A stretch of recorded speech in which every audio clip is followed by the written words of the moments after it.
Friends, a very warm welcome to you all. I hope कि आप सभी अच्छे होंगे और आपने अपने लास्ट टॉपिक को रिवाइज कर लिया होगा।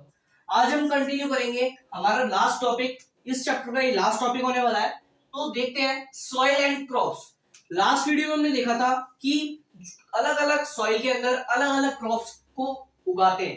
तो आज देखेंगे हम different kind of soils are found in different regions because of the following factors that decide the soil structure of that place। अब होता क्या है कि अलग अलग सॉइल, ठीक है, अलग अलग क्रॉप्स के अंदर पाई जाती है और अलग अलग फैक्टर्स होते हैं जो कि डिसाइड करते हैं कि हमारे को इस तरीके की क्रॉप्स को इस सॉइल के अंदर उगानी चाहिए और इस तरीके की क्रॉप्स को इस तरीके की सॉइल के अंदर ग्रो करना चाहिए।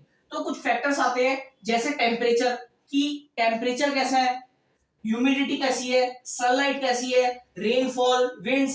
तो ये कुछ फैक्टर्स हैं जिनके बेसिस पे हम डिसाइड करते हैं कि इस क्रॉप को इस सॉइल के अंदर हमारे को ग्रो करना चाहिए। The type of crops that will grow in the soil depends upon these factors as well as the properties of a soil. ये जो हमारे टाइप्स ऑफ क्रॉप्स है ये डिपेंड करती है सॉइल की प्रॉपर्टीज पर भी, और जो ये कुछ फैक्टर्स मैंने आपको बताए, temperature, humidity, sunlight, rainfall and winds, इस चीज पर भी डिपेंड करते हैं।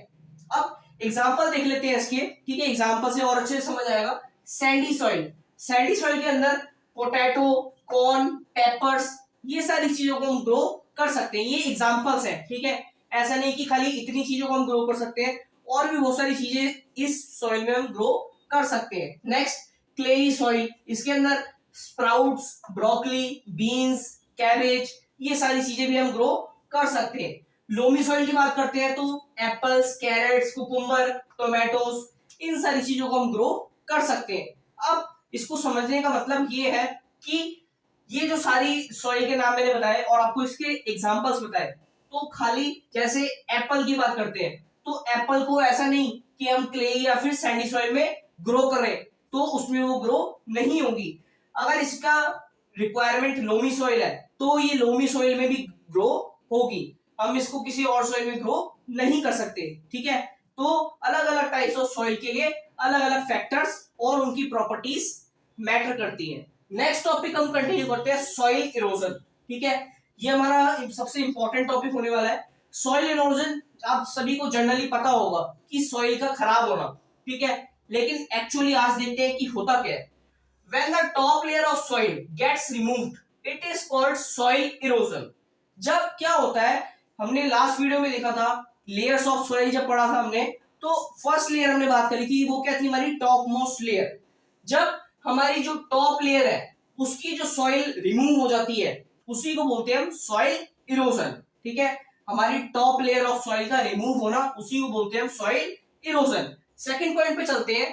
Soil erosion mainly occurs when the soil is left loose without vegetation or when deforestation occurs। अब इस soil erosion होता किस वजह से है?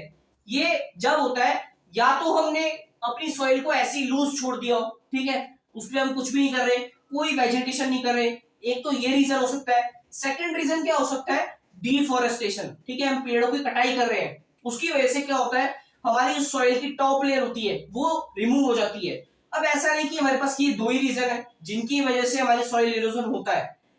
कहने का मतलब ये है कि ये तो दो मेजर रीजन है जिनकी वजह से ज्यादातर सॉइल इरोजन होता है। थर्ड पॉइंट की बात करते हैं।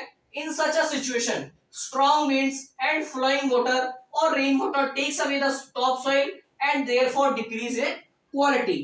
अब एग्जांपल लेते हैं, जैसे ये हो गया हमारा ग्राउंड, ठीक है, ये ग्राउंड है, इसमें कुछ भी नहीं है, हमने ऐसे ही खाली छोड़ रखा है। जब क्या हुआ, बारिश आई तो इसकी जितनी भी मिट्टी थी उसमें क्या हो गए, पोर्स वगैरह हो गए, और जब स्ट्रॉन्ग विंड्स आई तो इसकी ऊपर की लेयर को क्या करके अपने साथ उड़ाकर ले गई। जब स्ट्रॉन्ग विंड्स, रेनफॉल, ये सारी चीजें आती हैं तो वो सबसे अंदर तक तो जा ही नहीं सकती, तो होता क्या है, जितनी भी टॉप लेयर है, ठीक है, उसी को वो हार्म कर देती है और उसकी सॉइल, उसकी लेयर को रिमूव कर देती है। Next point, also this kills the organisms living inside the soil. अब इस सॉइल के अंदर, इस टॉप लेयर के अंदर जितने भी सारे ऑर्गेनिज्म होते हैं वो भी किल हो जाते हैं। Next point, the roots of the plants and trees keep the soil together and allow several organisms to grow and survive there. It is also advise to grow more trees. अब जो plants की, जो हमारे trees की जो roots होती हैं, ठीक है, उसी के अंदर क्या होते हैं, बहुत सारे माइक्रो ऑर्गेनिजम्स रहते हैं। ठीक है, कभी हम डिफोरेस्टेशन वगैरह करते हैं तो हमने देखा होगा कि रूट्स के अंदर क्या होते हैं, बहुत सारे माइक्रो ऑर्गेनिज्म वहीं पर ही क्या करते हैं, सरवाइव करते हैं। तो जब हमारी टॉप लेयर रिमूव होती है तो वो माइक्रो ऑर्गेनिजम्स भी सरवाइव नहीं कर पाते। ठीक है, और हमारे को इसीलिए एडवाइस की जाती है कि ज्यादा से ज्यादा प्लांट्स को ग्रो करो ताकि माइक्रो ऑर्गेनिजम्स को भी अपना घर मिल पाए। तो आज के लिए इतना ही। आज हमने सॉइल एंड क्रॉप्स के बारे में पढ़ा कि अलग अलग सॉइल के लिए अलग अलग क्रॉप्स की रिक्वायरमेंट होती है, उसके फैक्टर्स के बारे में बात करी। उसके बाद हमने देखा सॉइल इरोजन। आज हमने अपने चैप्टर 9 सॉइल को फिनिश कर दिया है। आई होप आप सभी को यहां तक इतना समझ आ गया होगा। आज के लिए इतना ही। Thank you.